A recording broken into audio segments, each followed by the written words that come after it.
Ce qui est important, on est là aussi donc, pour les acteurs, pour les demandeurs d'emploi. Et donc on a invité donc, aujourd'hui Florence et Alan qui vont tour à tour nous parler de leur parcours et de ce qu'ils font aujourd'hui et quel a été le rapport et comment ils sont venus donc à l'agriculture et au paysage. Mathieu, tu introduis, s'il te plaît.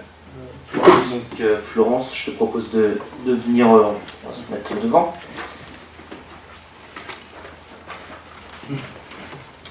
Donc Florence, moi je ne vais pas te présenter, je préfère que ce soit toi qui te présente, qui me dise qui tu es, quel était ton parcours avant de rentrer dans le cadre du parcours AgriMove, donc l'ensemble des actions qui ont eu lieu l'année dernière pour toi. Donc je te laisse te présenter. Donc je m'appelle Florence Onou, j'ai 50 ans, je suis en couple et j'ai un enfant, et je viens du Pays de Rire en Loire-Atlantique. Ton parcours professionnel avant AgriMove l'année dernière. Donc moi, ça faisait une dizaine d'années que je travaillais dans l'agricole.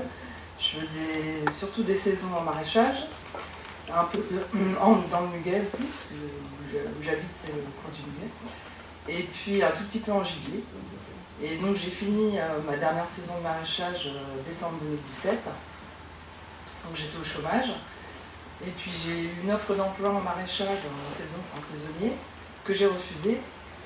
Donc mon conseiller Pôle emploi m'a appelé et je lui ai dit, voilà, moi je veux plus travailler en maraîchage, mais j'aimerais travailler en élevage, en ferme. Donc il m'a proposé d'aller à une réunion Pôle emploi, donc à l'agence de Machecoul, pour présenter les métiers de l'agriculture qui recrutaient. Donc ça c'était pendant la semaine des métiers 2018 avec un atelier Pôle emploi à Machecoul et on t'a proposé à la suite d'aller faire un voyage. Alors dans la présentation il y avait effectivement l'élevage laitier qui moi m'attirait. Donc j'ai fait ensuite une journée voyage en agriculture où il y avait entre autres plusieurs visites d'exploitation dont une en élevage laitier. Et puis donc ensuite j'ai commencé le stage ADEMA. Voilà. Qu'est-ce que tu peux te présenter rapidement ce que c'est que le ADEMA? C'est un dispositif d'orientation. Bon, en fait c'est pour confirmer notre projet, voir si c'est vraiment ça qui nous plaît. Donc là j'ai fait un premier stage de 3 semaines dans une exploitation laitière, donc ce qui a confirmé que c'était ça qui me plaisait, quoi, voilà, les vaches laitières. Et puis donc ensuite j'ai pu enchaîner avec une formation POEC et élevage laitier. Alors, les fameuses POEC dont vous parliez M. Moni, qui a duré combien de temps? Un peu plus de 2 mois, voilà, de mai à début juillet l'année dernière. Et donc à la fin de cette formation, j'ai été recrutée 10 jours après par le service de remplacement où je travaille toujours actuellement. Et du coup, tu étais opérationnelle à l'issue de ce parcours-là? Oui, j'avais vraiment les bases, parce que donc le POEC élevage laitier c'est très centré sur la traite. Donc j'étais pratiquement capable d'être autonome à faire une traite toute seule chez un exploitant, enfin pratiquement. Après, voilà. Donc là je travaille dans cette association depuis mi-juillet. Voilà. Et tu me disais que tu étais vraiment contente de pouvoir ici témoigner de ton parcours, parce que tu as un message peut-être à faire passer. En fait, moi j'ai toujours aimé les vaches laitières, ça a toujours été un peu des animaux qui me plaisaient beaucoup. J'avais travaillé un peu dans le milieu animal avant, et moi je ne savais pas du tout qu'il y avait du travail salarié en élevage laitier. Donc c'était un de mes collègues en maraîchage qui m'en avait parlé, il m'avait dit le service de remplacement, il cherche tout le temps du monde. Mais moi je ne voulais pas me présenter au service de remplacement sans être formée, quoi. Et effectivement, aujourd'hui, le seul regret que j'ai, c'est de ne pas avoir fait ça plus tôt. Et puis, tu parlais aussi, tu avais quelques a priori finalement de ce que c'était que l'agriculture avant de découvrir, depuis l'année dernière, l'élevage. Oui, c'est vrai que moi, donc, je suis en service de remplacement, donc c'est vrai que je vais dans beaucoup d'exploitations. Donc là, j'ai été par exemple dans 16 exploitations laitières différentes. Moi, je fais 80% de mon travail, c'est sur l'élevage laitier. Mais j'ai aussi travaillé un petit peu en mouton, en gibier, puis en porc. Mais c'est vrai que dans toutes les exploitations où je vais, je suis très bien accueillie. Voilà. Même si t'es une femme? Ouais, oui. C'est vrai que les les exploitants, ils me confient leur troupeau, ils me confient leur matériel. Non, ils me font confiance, quoi. Donc je trouve ça, c'est super. Alors que c'est un a priori que tu avais avant, au départ, tu pensais pas que toi, en tant que femme, tu puisses travailler dans ce secteur-là? Bah, c'est vrai que souvent, on pense que les agriculteurs sont machos, mais je pense pas. Super, ben, merci pour ton témoignage.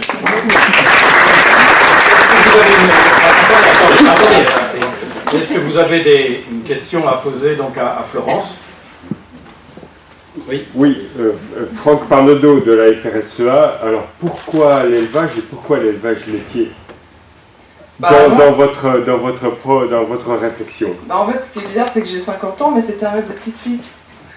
En fait, quand j'étais petite, je voulais être fermière. Et mon père, ça me faisait rire parce qu'il était professeur d'anglais. Et du coup, il rigolait, quoi. Et puis voilà, là, je suis enfin arrivée, là, je suis vraiment dans le domaine que j'aime. Excusez-moi. C'est vrai que quand j'étais petite, j'allais tout le temps à la ferme chercher le lait. J'étais la première à aller chercher les vaches avec le chien. Enfin bon, c'était vraiment... Et jamais j'aurais pensé que je pouvais un jour travailler dans ce secteur-là. Voilà.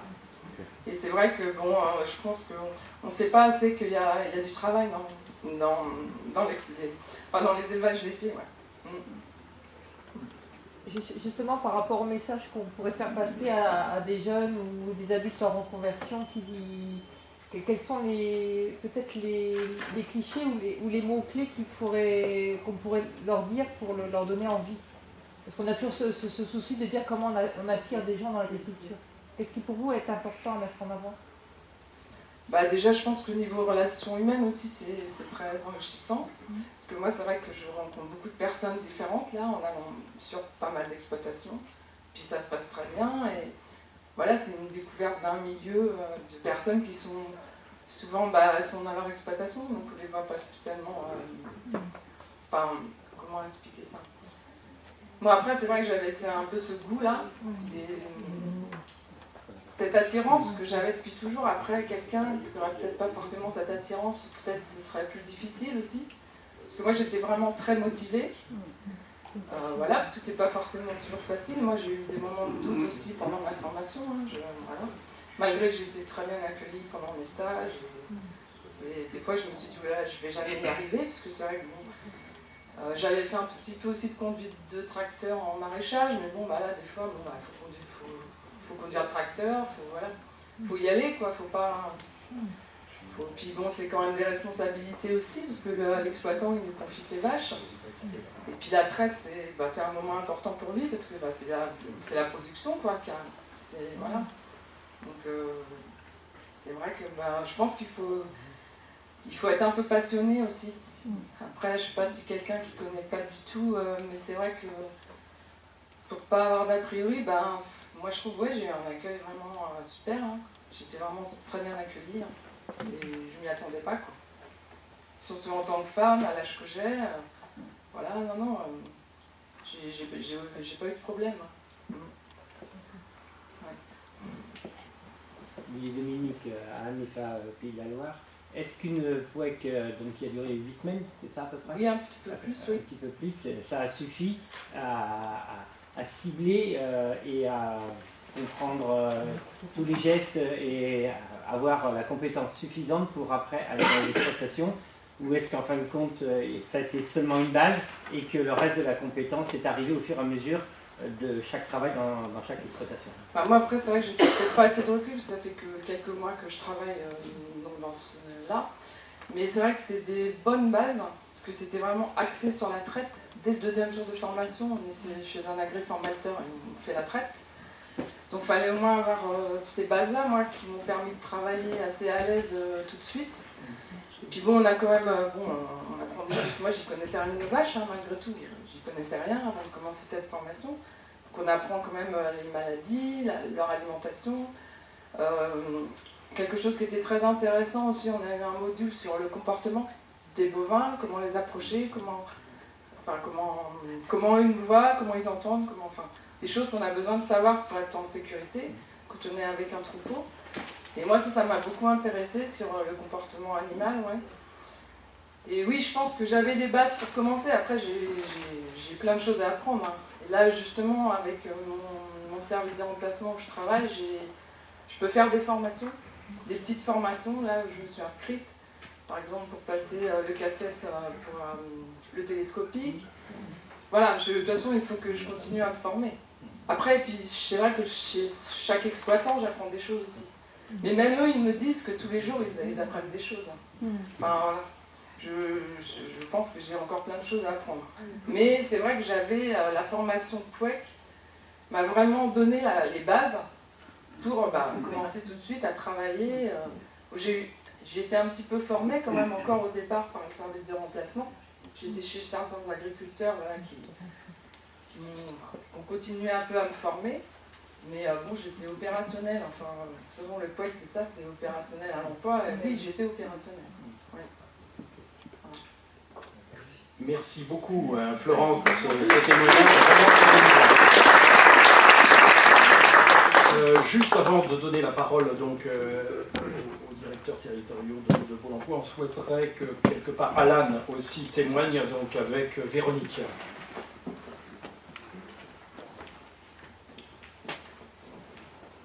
Bonjour à tous, j'en profite pour me présenter, Véronique Lefranc. Je suis chargée des actions AgriMove dans l'Est du Maine-et-Loire, coordonnée donc par la MIFA 49, comme Camille vous l'a dit tout à l'heure.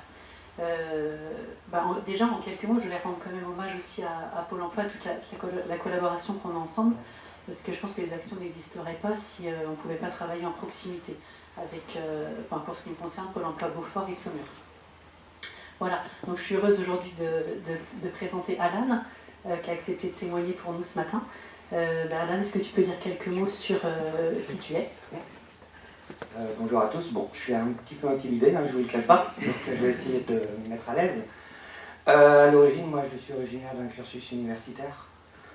J'ai obtenu un bac plus 3 dans l'enseignement de l'EPS adapté.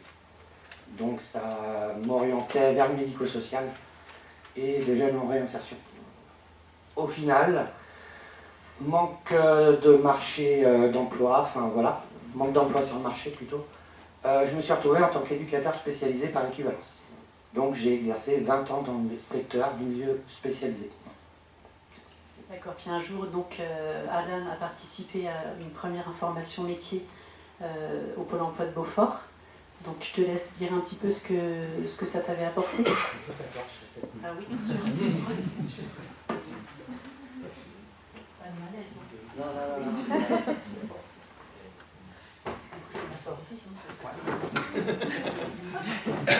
Merci.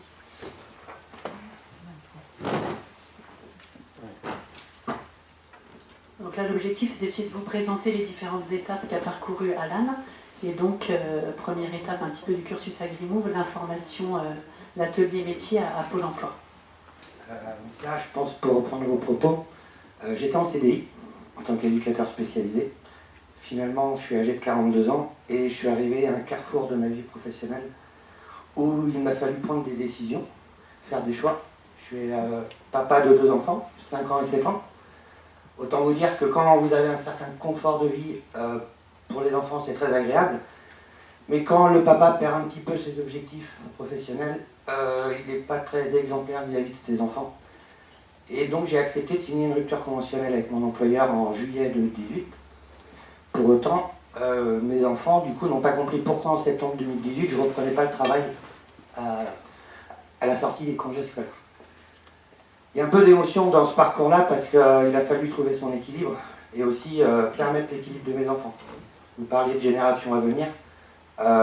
Moi, j'ai envie d'amener de la confiance à mes enfants. Et un papa qui perd confiance en son travail ne peut pas accompagner ses propres enfants dans leur orientation professionnelle à venir. Du coup, j'ai eu une conseillère de l'agence de Pôle emploi de Beaufort-en-Vallée qui m'a permis de garder de la confiance, qui m'a donné des outils et m'a donc informé d'une journée, comme on l'appelle, voyage en agriculture, découverte des métiers agricoles, qui a eu lieu en septembre 2018. J'ai fait la connaissance de Véronique Lefranc et j'ai aussi fait connaissance de Florian André de la maison familiale rurale, le Verger à Gênes. Partenariat entre Pôle emploi, ma conseillère, partenariat donc auprès de Véronique Lefranc et ainsi que le président de la MFR. À partir de là, Véronique, alors Florence, tu parlais de la POEC, moi, elle m'a été refusée, car je n'avais pas suffisamment d'outils et de connaissances dans le milieu horticole. Du coup, Véronique me dit, il y a des solutions, je te propose de participer à un voyage des métiers agricoles, d'où cette journée en septembre 2018 qui est nommée Paysage et Semences. Ça m'a permis de découvrir 2 entreprises, d'être dans une dynamique de groupe également, de me rendre compte que je n'étais pas le seul à être dans cette situation de recherche d'emploi. À partir de là, Véronique m'a aussi informé qu'il y avait avec la MFR une formation potentielle en janvier 2019. Pour cela, il m'a fallu faire 1 mois de découverte par ADEMA afin de conforter mon projet professionnel et m'assurer de savoir si c'était vraiment ce que je souhaitais faire. Lors d'ADEMA, tu as fait un stage. Est-ce que tu peux nous dire ce que tu as fait comme stage? ADEMA, du coup, j'ai fait le choix d'aller vers découverte du métier pépiniériste et découverte du métier de paysagiste et création d'espaces verts. Voilà, donc suite à ADEMA, alors Alan a eu entre guillemets de la chance, mais c'était un peu le parcours, il a pu assez rapidement finalement rentrer en formation, parce que l'information à Pôle emploi était en septembre, le voyage en septembre, ADEMA quelques jours après, il a pu s'inscrire à ADEMA au CFP du Verger, et ensuite tu as pu t'inscrire à la formation en paysage, voilà, dans laquelle tu es actuellement. Alors, est-ce que tu peux nous en dire un petit peu plus? Donc c'est une formation qui s'appelle technicien jardin et espaces verts, qui dure 11 mois, janvier à décembre, avec 14 semaines de stage, où j'ai possibilité d'aller à la rencontre d'entreprises, soit en horticole, soit en maraîchage, soit en paysagisme. Moi j'ai plus fait le choix d'aller vers le paysagisme. Ça me permet aussi de restimuler mon cerveau, puisqu'on a ce qu'on appelle des unités de formation, redécouvrir l'outil informatique,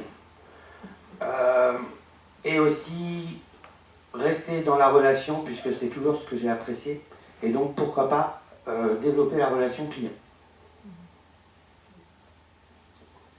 Voilà pour ton parcours. Est-ce que tu sais déjà ce que tu as envie de faire un petit peu après ta formation, ou c'est trop tôt? Non, je peux en parler un petit peu. Comme je suis originaire du secteur social, on parle de l'insertion et de la réinsertion. Moi-même, je suis en insertion professionnelle. Je me dis pourquoi pas créer ma propre association ou ma propre entreprise et permettre également à des adultes ou des adolescents de faire partie de cette association, de cette entreprise, pour ne pas perdre pied et puis rester dans un système d'insertion. Je vais juste redire une petite chose par rapport au voyage en agriculture, parce que Alan l'a dit, ce qui ressort beaucoup dans les fins de journée des voyages, c'est que les participants sont très heureux de cette journée où on prend soin d'eux en fait. Voilà, on les invite à déjeuner, on prend en charge le voyage, ce qui permet d'être entre guillemets chouchouté pendant une journée et de pouvoir tranquillement rencontrer les employeurs, discuter avec les autres personnes qui sont aussi en questionnement métier. Pour certains déjà ayant fait des saisons, puis pour d'autres vraiment en découverte d'un nouveau milieu. Voilà. Alors des fois, à la fin du voyage, on va pas plus loin. S'il sert aussi à ça, le voyage. Voilà. Et du coup, je voulais insister là-dessus, parce qu'Alain, tu l'as dit, et c'est vrai que ça ressort très souvent des bilans de voyage. Disons que moi, j'ai participé à cette première journée de voyage, sachant qu'il y en avait 4 autres. Et finalement, la première m'a été suffisante pour permettre, justement, j'insiste là-dessus, maintenir la confiance en moi. Cette journée, elle a été essentielle, puisque la dynamique de groupe a permis justement de regarder devant et puis arrêter de regarder derrière. Parce qu'à un moment donné, quand on est dans un processus d'usure psychologique, c'est pas facile de toujours regarder devant. Et en effet, cette journée, on est à 9. Véronique, Florian et puis 7 camarades, où on prend soin les uns des autres, où il y a de l'échange et on va découvrir le département à la rencontre de nouvelles entreprises. Merci Alan. Je sais pas si Vous avez une question? On peut l'applaudir, monsieur.